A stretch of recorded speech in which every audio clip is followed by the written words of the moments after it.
Good evening and welcome. I'm Annette McLaughlin of Career Coach 360, and it's really great to be here tonight. We're so fortunate that Fordham provides this venue, and Kelly and Tim and the whole team from the Alumni Relations puts this together so that you can gain new relationships and networking, as well as professional development. So it's a twofold: to learn and gain new skills, as well as to network and continue to grow. And it's really great to hear the stories, as I've done several of the sessions and people coming back and telling me about their interviews and the ways that they've been connected through alumni. It's really fantastic. So I really applaud everybody also for coming out this evening on such a beautiful evening. I have my own company, Career Coach 360, and I've hired thousands of people, I've downsized hundreds, and I've also helped over 1,000 people recreate themselves in the last economic downturn. And tonight's topic is actually one of my favorites, and it is professional etiquette for networking. And I love to network. I haven't always loved to network, but certainly it's a skill that I've worked on and gained additional information. What's going to be most effective for me tonight is to answer your questions. I want you to leave here with some new valuable information. And I want to get a good sense, how many of you think that you're good networkers or have a good sense of networking? Okay, so about half the room. What I'd like to do this evening is kind of take a different perspective, and hopefully that'll add some value in thinking about networking from the perspective of different communication styles, as well as generational differences. And what I've mapped out is really a three-part section, not so much to talk about the process, but we will talk about networking being an actual process of 4 steps. The first being to research, the second being your approach and how you approach it. The third step is in the follow-up, follow-up, follow-up, and follow-up. If you haven't gotten that, that's the most critical part. And then the give, the ask, and then the give.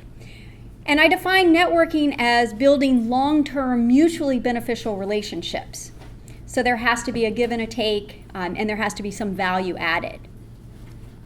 So in the approach tonight, we're going to take it into, those are the process itself, but thinking about it in the form of knowing your audience, number one.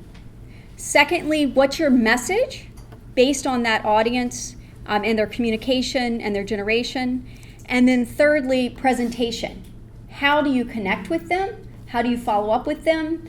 Is it in person, or is it through social media, or all the different tools? So, even though that's what I've mapped out for tonight, once again, I want your questions because that's how we all learn, and I can learn from your different experiences and help you navigate what's worked and what hasn't worked in the past. In starting to network, the first thing you have to really know is yourself. How many have done a really solid, thorough assessment of yourself and your skill sets? Okay, a handful. It's really, really important that the first thing you do is understand your own communication style and to understand yourself. How many of you are familiar with emotional intelligence? Okay, so the term is out there. Emotional intelligence comes in 4 parts. And its first is knowing yourself. The second part is being able to manage yourself and change your behavior based on the different situations, so that you can adjust your style based on whoever it is you're communicating with. The second part is you and someone else, so social awareness, being aware of your environment and the people around you, and being able to change based on that situation and deflects. And then fourthly, relationship management. And that's what we're here to talk about tonight, which is networking, which is managing those relationships.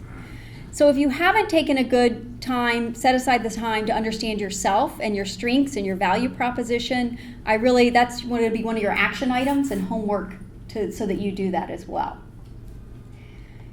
Any questions on emotional intelligence or that piece of it, knowing yourself and why that's so important, how we relate to others? What about your communication style? Have you assessed how you actually communicate? Or familiar with DISC? Has anyone ever done DISC? Do you know that one? No. Okay. All right. So DISC is a test, a communication style test, and the D stands for dominance or director. So if your style of communication is one where you're very fast-paced and outspoken, as well as skeptical and questioning, those are the characteristics of someone who's a dominance. So the next area is the influencers. And the influencers are people that are also fast-paced and outspoken, but they're also very warm and accepting.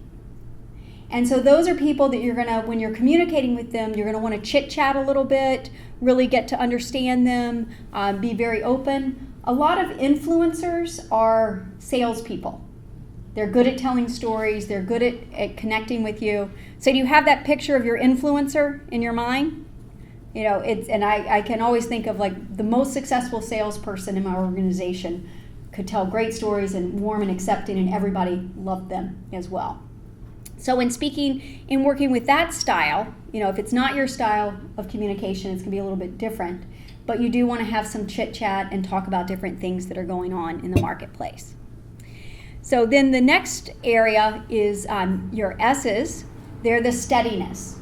And those people are warm and accepting, but somewhat cautious and reflective. And so these are people that, you know, are very steady and supportive, collaboration, they like that as well. So when you're working with them, you are going to try and connect and be warm with, you know, different stories as well, but understand that they're going to question you about things and they're going to take their time. The steadiness people kind of need time to absorb and reflect and think about it and question what you're saying before they're actually going to respond. So in connecting with them. And as far as C, which is your conscientious people, those people are questioning as well as skeptical, and they are also they want to talk about objective things and somewhat fast-paced. They take their time and they want to know all the facts. A lot of accountants. Do you know that quiet, reserved person that's very much into the detail? Okay, I've got some C's nodding here. So can you visualize in your head which quadrant you're in? Do I need to review them again? Normally I have you stand up. Do you want to stand up and I'll separate you into your different groups? I'm happy to do it. No one wants to stand up. And okay, well, let's visualize us all getting up. If you are warm and accepting, you would be in the back there. If you are reflective and cautious, you'd be up in the front. And then we would divide you into fast-paced and outgoing, and that would be questioning and skeptical, and then that would be fast-paced and warm, and you would be in the I area. And the people that are most successful really do have good emotional intelligence. They're able to read their audience, read the room, and adjust and flex their style based on that. In thinking about that, we can also think about the different generations. So we've talked about communication styles, but also generationally, what are the different styles that come into play? For the most part, anyone want to guess what the boomers are? The baby boomers. Dominance, influencers, steadiness, or conscientious? Stable.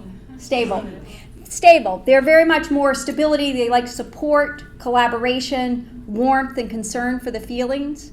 They offer their point of view. They're very collaborative as well. So it's like they grew up in a time where things were more predictable, and that will show. Gen Xers like to talk about the facts and aspects and different ideas. They're very conscientious. They're cautious and reflective, questioning and skeptical, because a lot of things during Gen X changed. Anyone want to guess what millennials are? And I'll give you a hint. They are a blend. Yes, very good. Okay. The D and the I. They're very much to the point, focused. The topic is at hand. Expect candor and openness and collaboration. One of the things that we're seeing in the workforce, we've got 4 different generations working in the workforce and even in networking and communicating, is that the millennials, they want feedback and they want it immediate. They want to know when they're doing well and when they're not. And that's why coaching has become so much a part of organizations now, because they don't want to wait for their review at 12 months from now. That's too late. You know, millennials are used to information at your fingertips, changing immediately, and being able to find that information. And so they really want that in the workplace. So if you're working, you know, you want to think about that as well in the generations. They also recognize and value energy and enthusiasm. And you'll see that in their enthusiasm as well. And they feel valued and appreciated. So those are, you know, to overgeneralize, putting in different styles so that you can think about it when you identify who your audience is. So in networking, when you do your research, obviously you want to look at the company, you want to look at LinkedIn profiles. Think about if you can tell from their LinkedIn profile what generation or what style they communicate in. And then you can target your specific message based on that. So I'm really getting into, this is not high-level networking, this is really strategic and granular about how to be more effective in communicating and trying to connect with people. Yeah. With identifying that audience, are you going to think about, are you going to connect with them face-to-face or through social media? How are you going to connect? And I actually recommend a blended approach. 90% of jobs are found through networking, and that's why it's so important. In this day and age, many relationships begin online. You can meet them and you can connect online, but eventually you have to meet face-to-face in order to, have it move to the next level. Although I will say, I recently worked with a candidate that everything was done virtually. They never met a person in person. They did do the Skype as well. So for those of you, get used to the technology and using Skype to interview and have meetings, because that's the way. And so you have to get comfortable with that as well. So thinking about, if you think about your audience, have you created a list of companies or targets of people that you want to connect with? And I know talking to some of you earlier, you had some specific industries that you wanted to connect with, but you want to make sure that thinking about identifying those people so that you can make a true value connection with adding some type of added proposition, value proposition, and strength that you're going to bring to the table. So that's the other thing. In communication, especially in emails, most people are not going to read this much email. 3 to 4, 5 sentences at most is what you want to stick to. Very targeted, very specific, every word counts. Another best, was there a question? No. Another best practice is when you are sending out emails, you want to make sure that your subject line is very specific and grabs their attention. I have a tendency to put, my name, some type of connection so that they can easily find it and get their interest. Do not ever send emails, I never say never except now, that have no subject line. People are getting 200, 300 emails a day, they'll never find you. And so the subject line is very key because they're going to do a quick glance and see if they're interested. So that's another key point to think about. With regard to knowing your audience again, and generationally, how do they want to be communicated with? Through email, your generation, your traditionalist, email, they'll use it, but they like the chain of command, letters, FaceTime, and phone. So that's what you want to think about, how are you going to communicate with this person? The baby boomers love group work. They're very familiar with emails and are very comfortable with that. They've gotten into social media, so they're very much on social media and can connect through them. Cell phones, and they love voicemail. They want to hear your voice, they want to hear your message. A best practice in leaving messages, state your name and number first, and then leave the message, and then state your name and number at the end. Because I've had situations where the person lost your email or lost your contact information, they know they want to reach out to you, they don't even want to listen to your message. They just want to know the phone number they need to call to reach you. So that's a really good practice. And if they're very busy people, if you put it at the very beginning, they will. When working with Gen Xers, they don't like to leave voicemail at all. You'll get a missed call because they've grown up with immediacy, with cell phones and reaching someone immediately. They also, texting is very much common, and they love to text. If you are in an interview process, do not text. Okay? Texting is reserved for people that you know fairly well. As you start new jobs or people that you're working with, you want to ask them their preferred method of communication. If it's going to be over 20 if it's going to be more than about 20 different characters, texting is not the way, an email. So how much content you want to think about as well in communication. And then, social media and efficiency and effective ways, that's how the millennials like to be connected with. So they love the technology and being able to find that information. Landlines are they don't even exist, and I don't even think we'll have them sometime in the future. Everyone has their phone with them, and so you can find them immediately. As a millennial, when you are in the job search or you're taking important calls, if it comes in and you're not in a good place to take the phone call, don't take the phone call. I've had people that have been caught on the streets of Manhattan to interview, and they wish that they had let it go to voicemail and followed up, rather than not being in the right place to actually present yourself as best as possible. Yes? I tend to hear a lot of reliance on emails and texting. Mm-hmm. So these people who rely on email and texting, how sensitive are they to grammar, punctuation, and spelling, since they're so tech savvy? A lot of people that email me and text me, it's some of the most gosh-awful thing. I'm losing my command over the written language because some of the stuff that I'm getting is so frequent. It's like I forget where the commas go sometimes. Yeah. Right. So what I would say to that is, it does matter, or it depends. The industry, it does matter, and we are losing the art of communication in using different types of mediums to do that. So think about, I guess the one thing I would say, if you're writing blogs or you're putting up information, make sure, and LinkedIn or anything that you're going to put online, make sure that you write it in a Word document first and spell check it and correct it.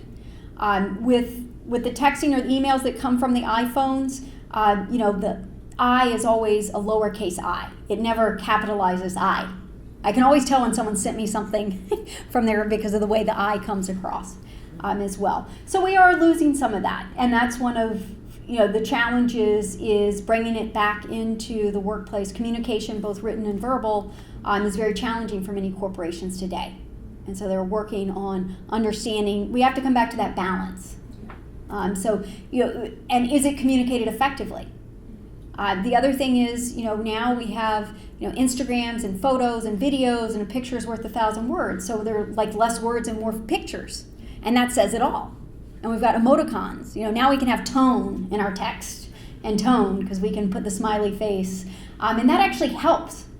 Because how many times have you gotten something and you kind of read it and was like, well, that's not what I thought you meant. When you don't think it's what they thought they meant, pick up the phone. I have a particular person the person that they work for, their emails are atrocious. Like they feel like they're being berated and told how horrible their work is day in and day out by the email. When she picks up the phone and calls them, it's the nicest, politest, professional conversation ever. And this person actually went to quit, and the person said, "How can you? You're my best employee." And she's like, "Well, I wouldn't have known it by your emails." So it's like, you never, it's good if in question, pick up the phone and call and talk. So in thinking about social media, definitely the do's and don'ts with social media. So as we've been through, knowing your audience, knowing the message that you want to send, and the presentation, that's called your AMP. Social media can be how you present it. I know I had a lot of questions about LinkedIn. You do want to be connecting with people through LinkedIn, as quickly as possible. When you see them, right after you've met them, after a conference. What I recommend is when you meet them and you're exchanging business cards, is to ask at that point, are you on LinkedIn? Is it okay to connect? And so then you've already got, something going.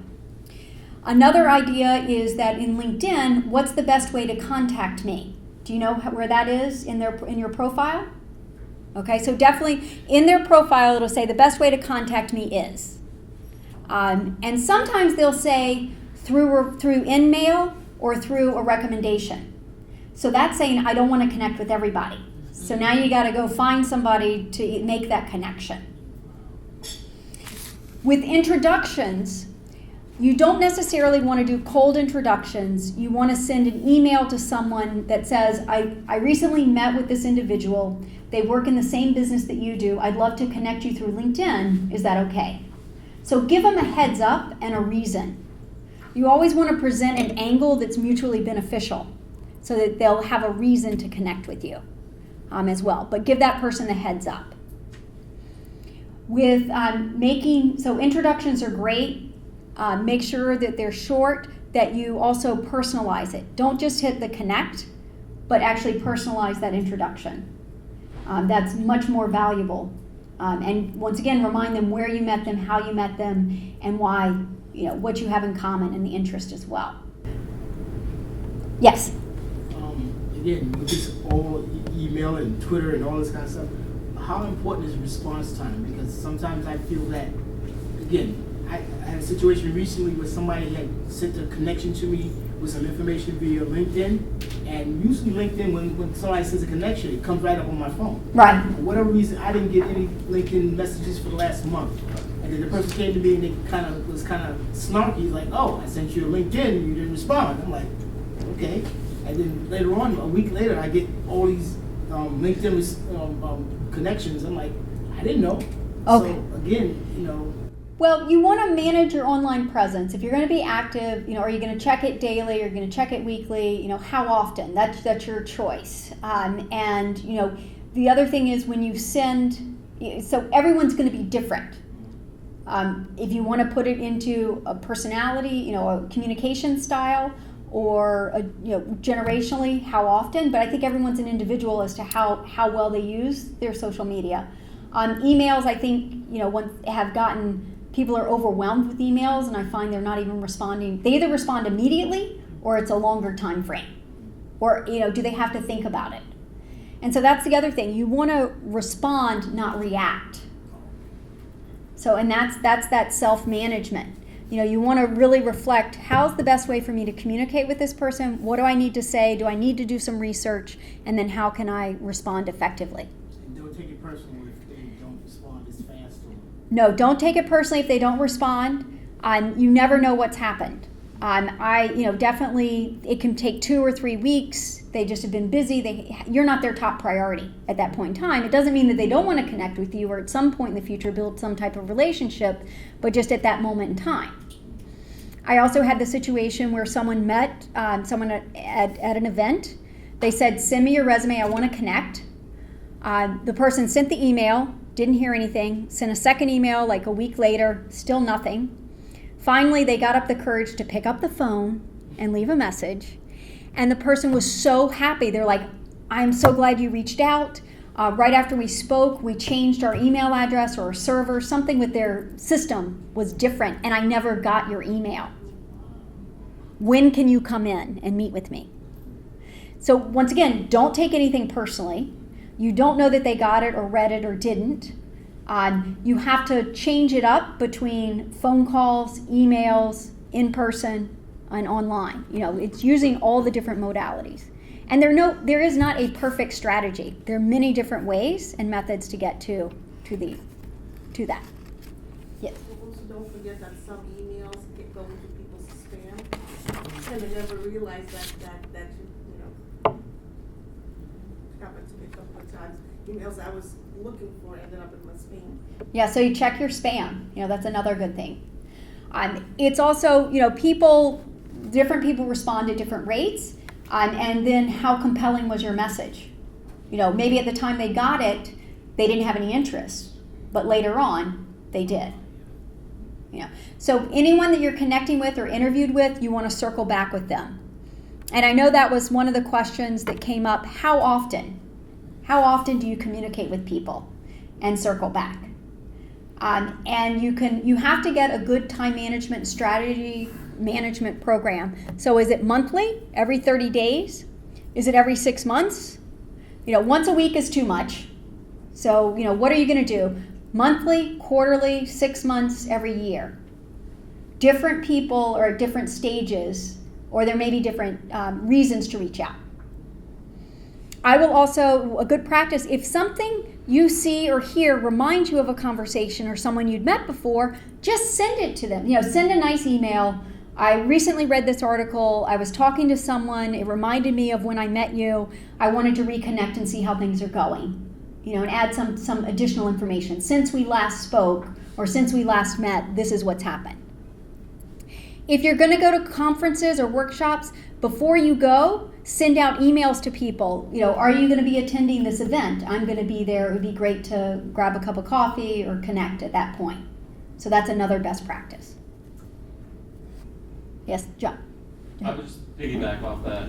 If there is somebody looking for a new job, I would just connect with them because they might have ideas and offer a lot more information than just a recommendation on LinkedIn, right? Right, so have a I conversation. would love to catch up. It's been a long time. Yeah. Reach me at blah, blah, blah, and leave it at that, and then start the dialogue. Yeah. You don't have any security worries as far as leaving phone numbers and say an in-mail or another connection through LinkedIn? I'm not aware of any. That doesn't mean, you know, who's going to get it? You know, what are they going to do with it? So that type of thing. Are you going to get spammed? I guess that's the worst case scenario. So I don't know if anyone's looking for phone numbers on LinkedIn, if they're trolling for that as well. Question? Or no? Okay. So what are your questions? You know, I want to make sure that I can go through a whole list of do's and don'ts with social media, but I really want to open it up so that we get these types of questions asked. What is it that's most pressing for you? And understanding the follow-up and social media and how to utilize it to the best of your ability in the networking process. Yes? I just had a question in terms of when you send an email out to a prospective employer or someone you just want to network with, and you suggest a place to meet in person, and they kind of put that in your court, the ball in your court.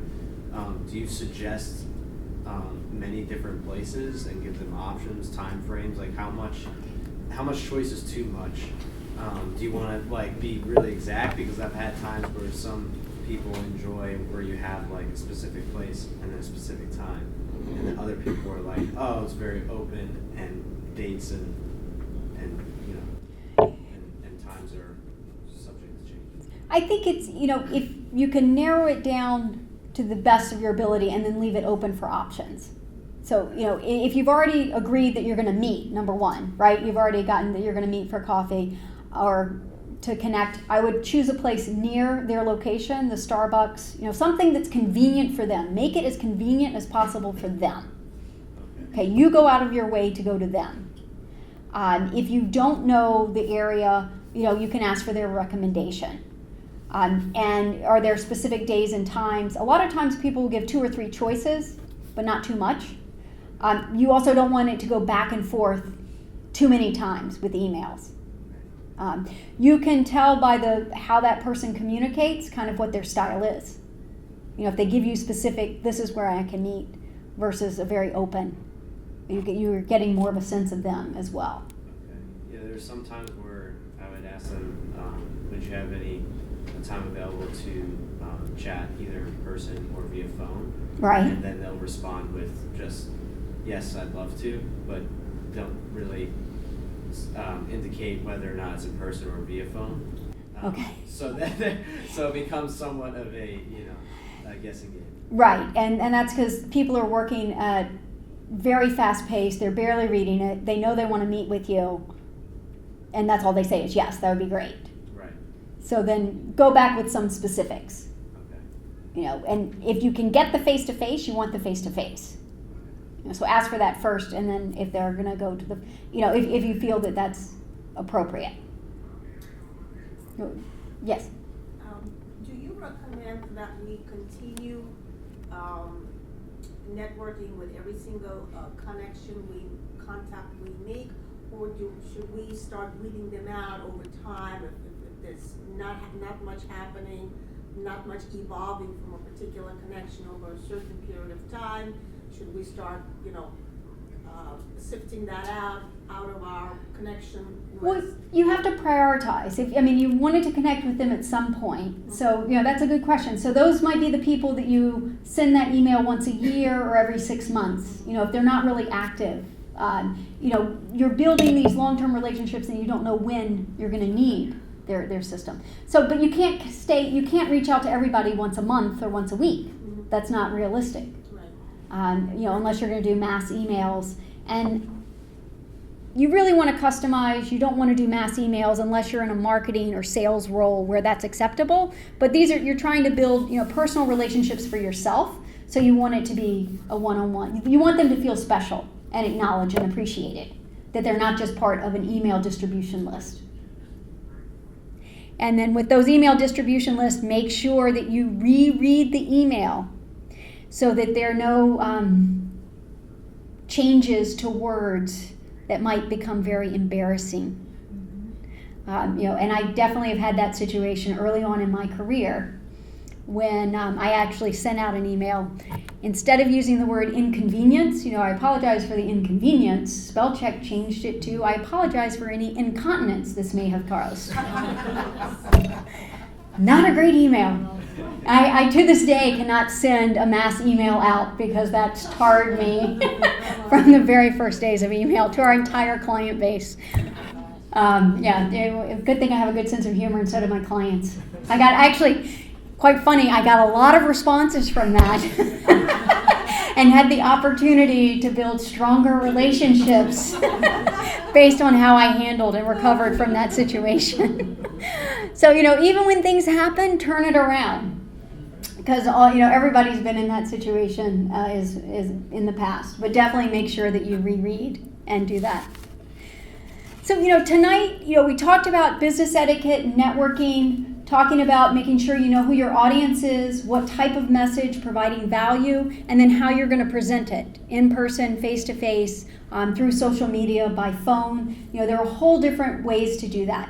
And I introduced a couple of, highlights with emotional intelligence and DISC and knowing your style. Each of these, I'm happy to give resources, God bless you, for digging deeper so that you can really learn. These are skills that are very important and will help you move to the next level within your organization or outside of your organization, and even build stronger relationships. Any other questions? Listen, thank you very much. I'm happy to answer. Connect with me on LinkedIn. It might take a while to say yes. No, I'll try and but definitely connect. Tell me that you met me here. I'll try and accept as quickly as possible. Thanks again, and thank you, Kelly, for arranging this, and Fordham Alumni. And have a great evening. Enjoy this beautiful weather for the spring. Thank you. Thank you.